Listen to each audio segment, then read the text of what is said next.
Cara edit foto pakai Gemini AI ala mafia berpakaian hitam lengkap dengan prompt. Belakangan media sosial terutama TikTok kembali ramai dengan editan foto menggunakan aplikasi Gemini AI. Ada editan foto sedang berdiri di dalam lift menggunakan jas hingga mengusung tema mafia.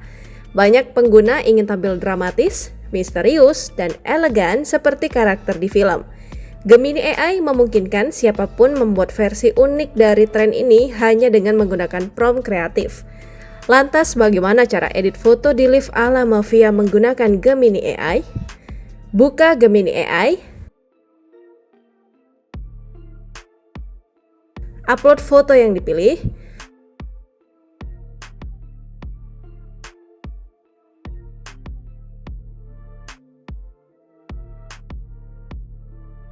pilih prompt, ubah foto itu menjadi berdiri santai di dalam lift, bergaya modern dengan dinding logam reflektif.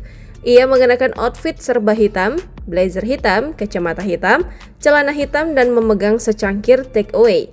Gaya elegan dengan nuansa misterius, pencahayaan redup dari lampu neon di langit-langit menciptakan bayangan halus.